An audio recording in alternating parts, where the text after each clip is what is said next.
السلام عليكم ورحمة الله وبركاته. اهلا بيكم معايا فيديو جديد من فيديو النهارده ان شاء الله هشرح معاكم طريقة عمل كرات البونبون لتزيين حواف الكروشيه، سواء بلوزة او شال، سواء مثلث او مستطيل او مفرش او طاقية او اي حاجة طبعا احنا شغلينها ممكن نزينها او نزين الحواف بتاعتها بكرات البونبون. بتكون سهلة جدا وبسيطة وبتدينا شكل جمالي في منتهى الجمال والروعة.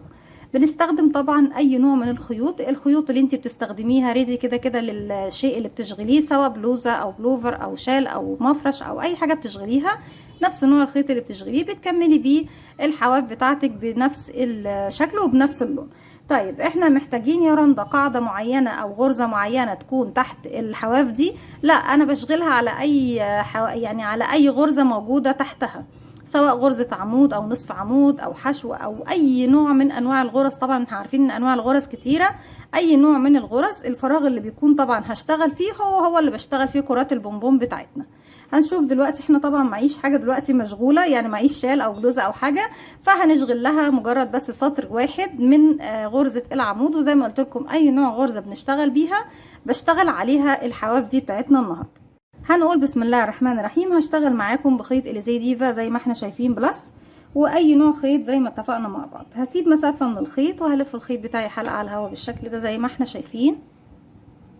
هدخل بالابرة بتاعتي داخل الحلقة، والابرة اللي هستخدمها النهاردة للشغل 3 ملم. هلف الخيط وهخرج منها من الحلقة دي. طرف الخيط بشده بقى في عقدة البداية.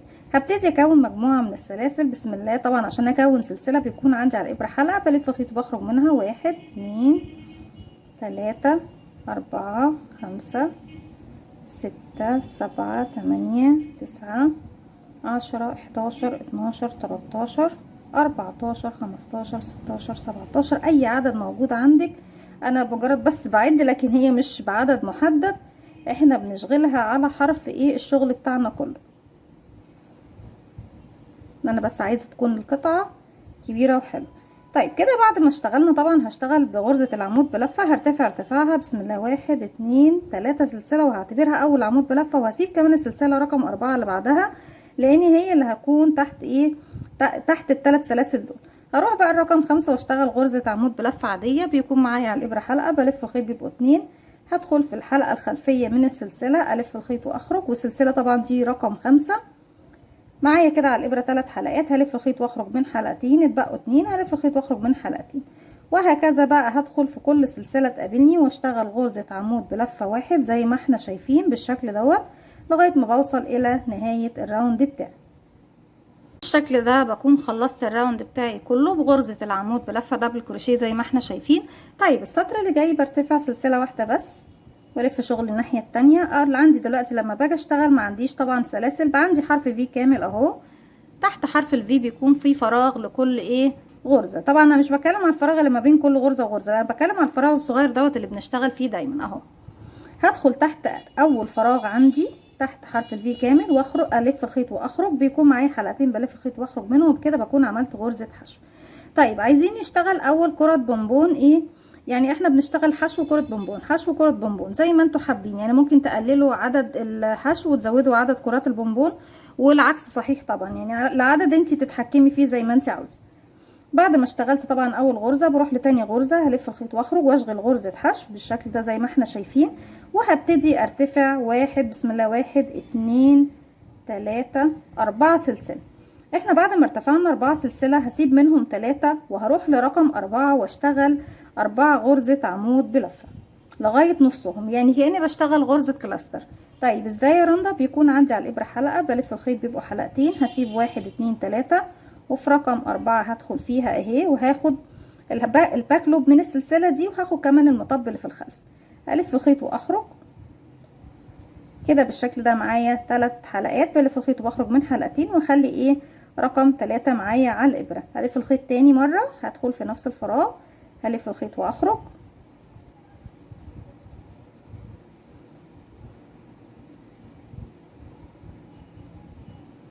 الف الخيط واخرج من حلقتين، واخلي التالتة على الابرة.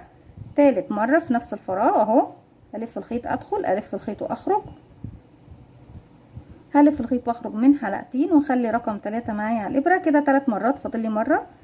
هلف الخيط وادخل، الف الخيط واخرج، الف الخيط واخرج من حلقتين بس واخلي التالتة معايا على الابرة.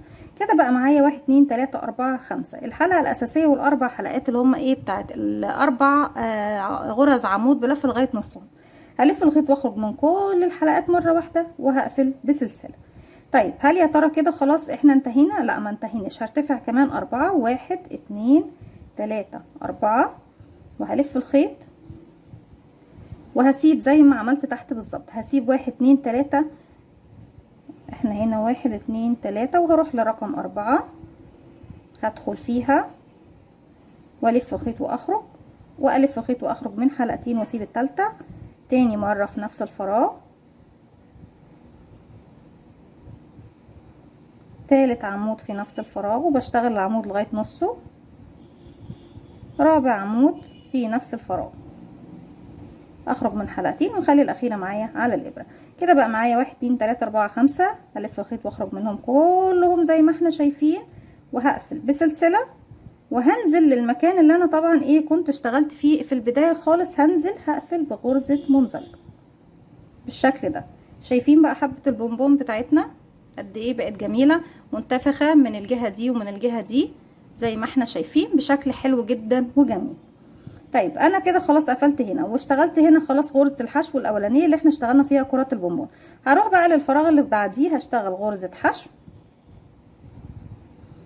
واللي بعدها كمان غرزة حشو، وقلت لكم عدد غرز الحشو وغرز البونبون احنا نحدده، واللي بعدها كمان رقم 3 غرزة حشو واروح لرقم 4 بشغل في غرزة حشو، وفوق غرزة الحشو بقى ببتدي اكون كرات البونبون بتاعتي تاني زي الكرة بتاعتنا اللي احنا شايفينها الجميلة دي. بصوا تخيلي بقى انت لو عامله شال او طاقيه او بلوزه او اي حاجه طبعا انت عاملاها سواء مفرش او ملابس هتكون حلوه قد ايه بالغرزه المنتفخه دي اللي مقفوله طبعا من الجهتين كانها حبايه بونبون كده مقفوله.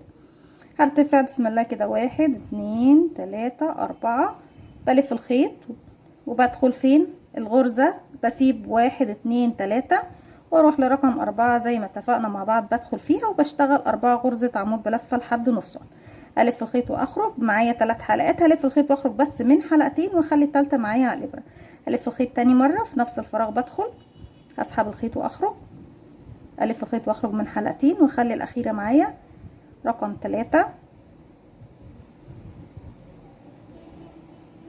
رقم 4 بالشكل دوت. معانا خلاص 5 حلقات. الف الخيط واخرج منهم كلهم مره واحده وهقفل بسلسله، ارجع ارتفع 1 2 3 4 الف الخيط بسيب 1 2 3 وفي رقم 4 بدخل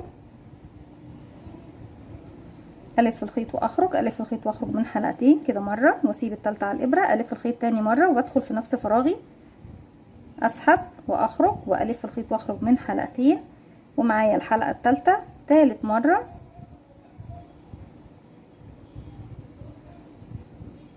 رابع مرة والاخيرة بيكون معايا على الابرة 5 حلقات. بلف الخيط وبخرج من الخمسة وبقفل بسلسلة وباجي ازاي بقى بصوا بجيب الحباية دي على الحباية دي زي ما احنا شايفين من الوش كده وبدخل في المكان ده بتاعي هو وبقفل بغرزة منزلق. تاني معلش عشان فلتت مني اهو. خلاص كده خلصت معايا حبة البونبون بتاعتي زي ما احنا شايفين اهو. همشي بقى على اللي بعدها بغرزة حشو 1 2 3 4 وابتدي اكون بقى حبة البونبون بتاعتي التانية بنفس الطريقة اللي احنا شغلناها مع بعض لغاية ما بخلص كل الراوند بتاعي. وبعمل طبعا زي ما احنا شايفين كرات البونبون المنتفخة لتزيين كل حواف الكروشيه زي ما قلت لكم نقدر نزين بيها كل حاجة، بلوزة شال سواء مستطيل او مثلث طاقية مفرش شنطة جوانتي كل حاجة ممكن نطرز بيها او نزين بيها الحواف زي ما احنا شايفين. وبكمل بقى السطر بتاعي او الراوند بتاعي كله بالشكل ده زي ما احنا شايفين. دي كانت طريقة تزيين حواف جديدة وبسيطة وسهلة. اتمنى يا رب ان هي تنول اعجابكم. ما تنسوش لو عجبكم الفيديو تعملوا لي لايك وشير وسبسكرايب واستنوني فيديو جديد من وي وفعلوا زرار الجرس عشان يوصلكم مني كل جديد. السلام عليكم ورحمة الله وبركاته.